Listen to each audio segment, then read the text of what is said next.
So ayun, napunta sila sa lugar kung saan may isang tubig at pumasok si pumasok si ay pumunta sa isang tubig si Perseus, kung saan na-meet niya yung isang disciple na naman ni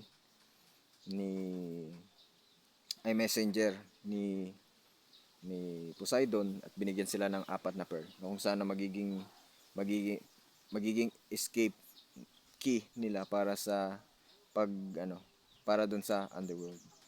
At habang maano sila sa isang daan ay nakita nila yung naghahatid ng mga patay, si ano sa basta yung naghahatid po ng mga patay, at sinusubukan nilang i-convince na hindi sila patay at gusto lang nila magkaroon ng ride papunta sa kay Hades. At yun ay hindi nagustuhan nung boatman. Yung sinasabi nga nila na boatman. And hinabol sila ng Cerberus, na kung saan ang halimaw na yun ay may apat na ulo. Ay, may apat na ulo, may tatlong ulo. At yun, nakatakas sila doon. Kaso nga lang, nabawasan ng isang pearl ang hawak nila. Ang hawak kasi nilang pearl ay apat. Sa kanilang tatlo at sa kanyang ina. Pero dahil sa Cerberus, nawala ang isa. Bagamat nakatakas sila, sumunod na tinahak nila ay dun sa parang kung saan natatrap yung mga soul, at dun natrap si Annabeth. At hinahabol pa rin sila ng Cerberus.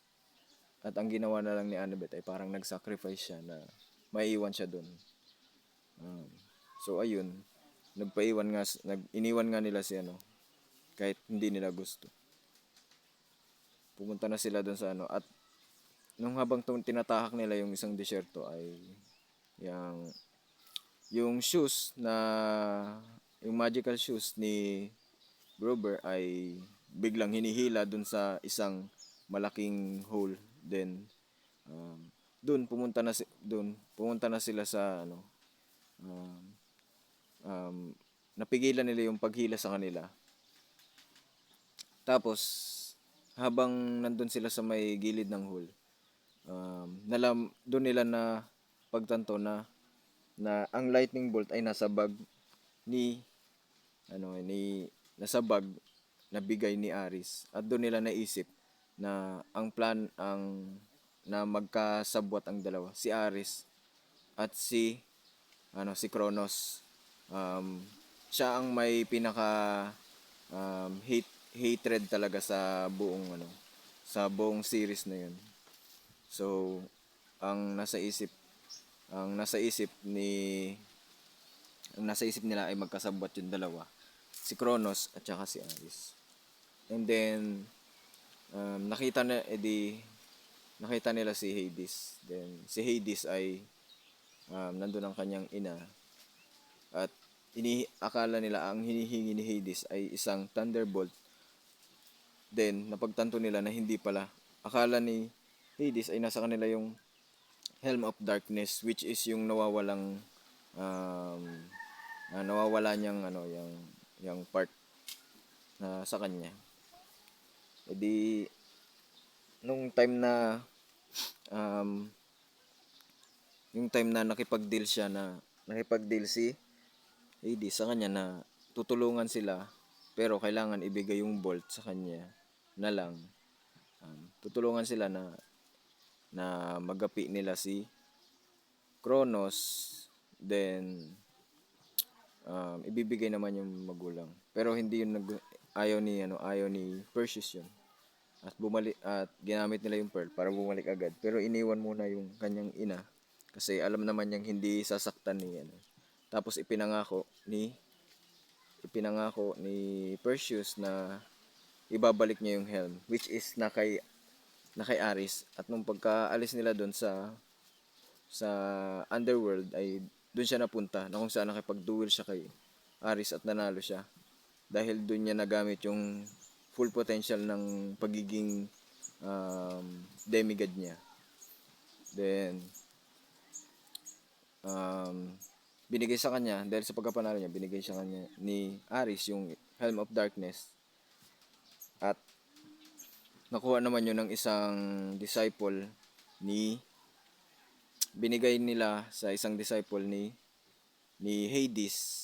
Then, sinabi ng disciple ni Hades na huli na ang lahat, na nag-failed sila sa quest nila. But hindi sumuko si Perseus at pumunta siya sa temple ni Zeus para ibalik yung Thunderbolt. At doon niya nalaman na yung pagkakaroon ng war pala ay kagustuhan din pala ni Zeus yun. Dahil nga si Zeus ay ma-pride, mataas. Gusto niya siya yung panalo palagi. Then pinuboke siya ng pinuboke, ni-lecture siya ng ni-lecture ni Perseus hanggang sa akmang anuhin na siya, yung papatayin gamit yung Thunderbolt. Ay pinigilan yun ni Poseidon at nag-surrender na lang si Poseidon para lang mailigtas yung anak niya na si Perseus. Dahil nga mahal na mahal ni Perseus yung anak niya na si anak mahal na mahal ni Poseidon yung anak niya na si Perseus. Then so nakabalik na siya sa Camp Half-Blood nung pagkatapos na yun. Doon niya napagtanto na ang lahat pala ng mga nangyari at plano ay si Luke na isang kaibigan niya ang may dahilan ng mga lahat na nangyari. So si Luke pala ang naging ang disciple ni Kronos. So plano pala lahat ni Luke yun. And hindi pala si Luke pala ang nagnakaw ng Thunderbolt at ang naglagay dun sa bag na inaakala nilang si Clarissa. Naglaban sila dun at hindi naman niya walang nangyaring sa paglalaban nila, kundi mag-embark ulit ng panibagong journey sa next series na yun. So, ito, as Percy delves deeper into the world of Greek mythology, he discovers that he is part of a larger prophecy which is foretells a great war between the gods. Yun nga yung sinasabi ko na siya yung magiging part na ang part niya ay ititigil niya yung war ng gods. With the help of his friends Annabeth Chase and Grover Underwood, Percy must navigate treacherous challenges, enemies, and confront the gods themselves, fulfill his destiny, and save the world. So, ito nga yung nangyari. So, ang character ay si Annabeth Chase, Aphrodite, si Aris, si Athena, na laging nami-mention nga. Tapos si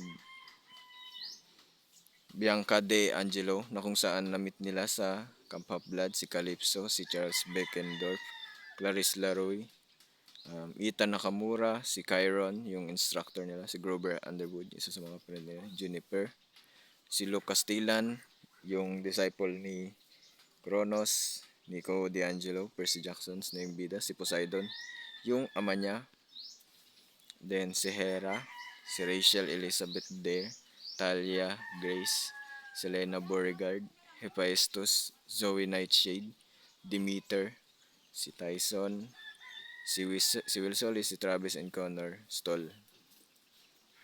Identity and belonging. Percy grapples with his identity as a demigod and learn to accept and embrace his unique heritage. Friendship and loyalty. Percy friendships with Annabeth and Grover are tested and strengthened as they face numerous challenges. Yung nga yung sinasabi, yung pagiging pure nila sa isa't isa. Power and responsibility. Percy learns to wield his power responsibly and understand the importance of using them from the greater good.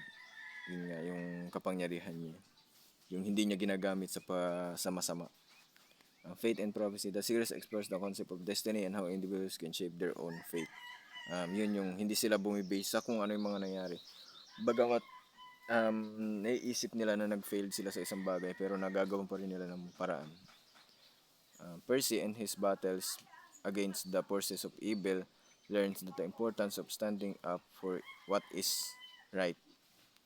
And conclusion, Rick Riordan's Percy Jackson and the Olympians is a thrilling and unforgettable series that takes readers on a journey through a world of demigods, monsters, and prophecies, with its relatable characters, captivating plot, and the battle between the good and the evil. The series has become a modern classic, whether you are a fan of Greek mythology or simply enjoy a gripping adventure. Percy Jackson and the Olympians is a must-read that will leave you eagerly reaching for the next book in the series. So, yun nga, di ba? Yung parang nakakabitin, which is meron naman talaga magpapatuloy sa kasunod na series. Yung magkakaroon ka ng interest na malaman kung anong susunod na series. So, yun lang po. Thank you for listening.